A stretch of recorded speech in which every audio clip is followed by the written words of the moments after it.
Great. So SIF is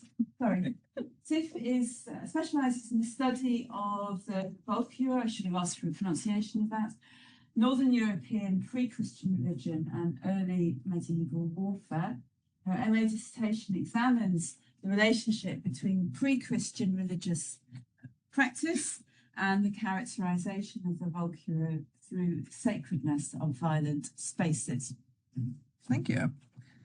Right. Welcome to my obsession.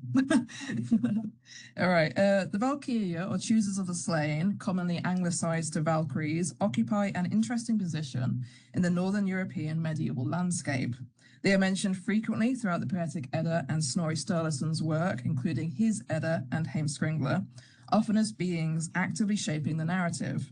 In the old Icelandic sagas, they are often used in kennings, which are poetic metaphors that allude to other stories. They are mentioned on runestones across Sweden and Norway, including the famous rock runestone, and they appear in material culture as armed feminine figures, though naturally with some debate regarding interpretations. Today, they remain present in the modern cultural zeitgeist, appearing in popular culture and media, often in ways that diverge drastically from their medieval origins. Much of this is a result of the tumultuous scholarly reception of the Valkyrjur since the dawn of Old Norse studies in the modern period. Early works, defined by a Deuteronic approach of classicism colliding with presentism, locked the Valkyrjur in a role of servitude. Here they were the handmaidens of Odin. Their misattributed virginity was emphasized, and they were solely classified as servants to both Odin and to a lesser degree the Einherjar that reside in Valhall. The Valkyrjur and like entities, predominantly feminine beings, were frequently reduced to nymphs and minor deities, stripped of their importance. The result was ill-fitting, ignoring large swathes of the material's various nuances to be a comprehensive or accurate representation.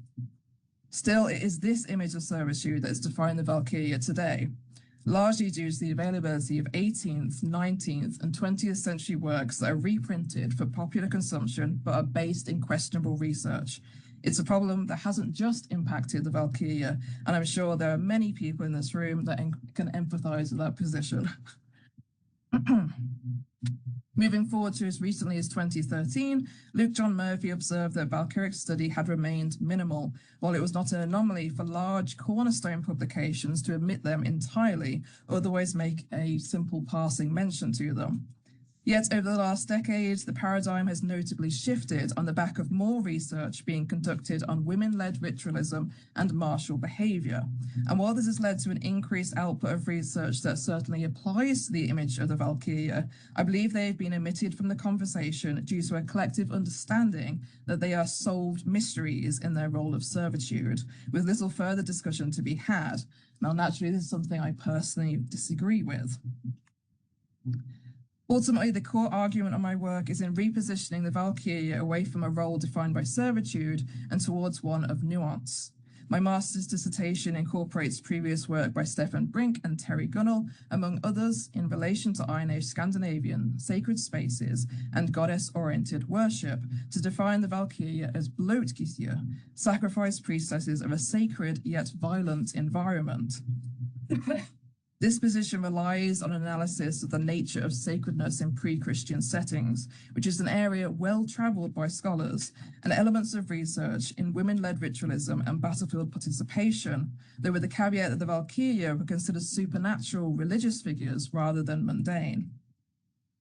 Crucially, to my dissertation, the Valkyrjur showcase behaviours that mimic and echo the human pre-Christian Gothi. Together, I hope to enrich the discussion of the nature of liminal sacred environments, as well as pre-Christian religious practices, and crucially pose a theory that might generate further discussion on the nature of the Valkyrjur, at least at one point in their evolution and adaptation to Christian conversion efforts. I'm aware that, over the course of this dissertation, I will have to tackle a number of controversial points. Notably, the argument around the sacredness of blood, which Gemma touched on later, but in a Christian setting, which I've previously labelled as an iconographic identifier of the Valkyrjur across time, present in both their early saga and poetic appearances, as well as their haunting dream appearances in the later literature, such as we see with Sturlunga saga, which is at the bottom of the screen there. I propose that blood embodies a similar sacredness to water in pre-Christian ritualism as being a liminal medium, both sacred and mundane. The Valkyria, a prominent example, being the three named in Roland Darkvether, carry much of the symbolism of Gunnar's early water goddess archetype, akin to potentially Nerthus, Saga, and Frigg. Those are beings of wisdom and those that possess knowledge of fate and inhabit watery abodes. Equally, I have to delve into the behaviours and characteristics of the pre-Christian Gothi as a community and religious leader before the term became used in a singularly secular manner, akin to chieftain in Iceland. While outside of the scope of my current research, I'm also eager to build on my previous work in relation to the domestication of the Valkyrie figure, anti and post-conversion, which sits in diametric opposition to their early monstrous and wild attestations. Equally, I want to discuss the definition of sacred space when it is removed from its common attributes of being a peaceful space of frith, is the Old Norse word, that is active by godly figures. How then does that align with the environment I present of being a defined space of boundaries and broken boundaries, of the crossing of liminal thresholds between life and death, of violence and bloodshed, the battlefield, as it were? These are all elements I want to outline to contribute to the ongoing discussion around women-led ritualism and gender roles within early medieval and late Iron Age Scandinavia, as well as the nature of sacred spaces within that time period.